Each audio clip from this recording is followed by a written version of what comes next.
One Summer Night. By Ambrose Bierce.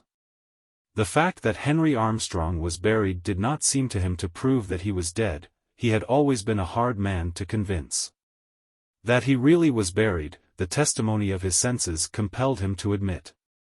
His posture, flat upon his back, with his hands crossed upon his stomach and tied with something that he easily broke without profitably altering the situation, the strict confinement of his entire person, the black darkness and profound silence, made a body of evidence impossible to controvert, and he accepted it without cavil. But dead, no, he was only very, very ill. He had, withal, the invalid's apathy and did not greatly concern himself about the uncommon fate that had been allotted to him.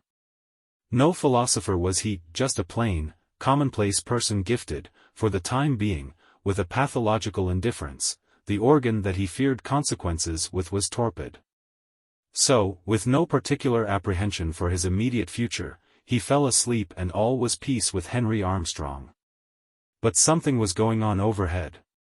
It was a dark summer night, shot through with infrequent shimmers of lightning silently firing a cloud lying low in the west and portending a storm. These brief, stammering illuminations brought out with ghastly distinctness the monuments and headstones of the cemetery and seemed to set them dancing. It was not a night in which any credible witness was likely to be straying about a cemetery, so the three men who were there, digging into the grave of Henry Armstrong, felt reasonably secure.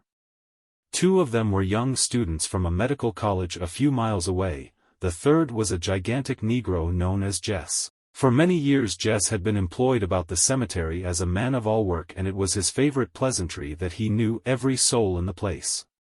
From the nature of what he was now doing it was inferable that the place was not so populous as its register may have shown it to be.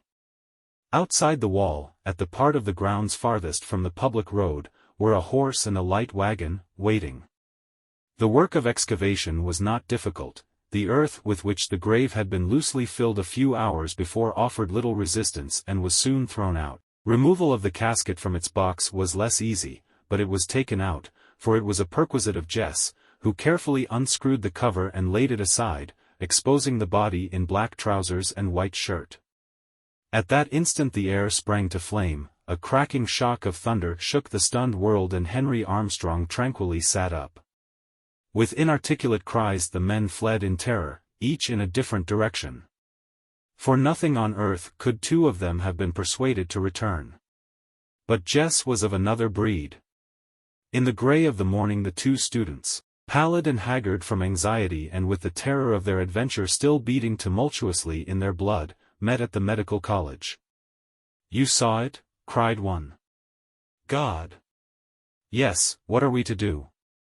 They went around to the rear of the building, where they saw a horse, attached to a light wagon, hitched to a gatepost near the door of the dissecting room. Mechanically they entered the room. On a bench in the obscurity sat the Negro Jess. He rose, grinning, all eyes and teeth. "I'm waiting for my pay," he said. Stretched naked on a long table lay the body of Henry Armstrong, the head defiled with blood and clay from a blow with a spade.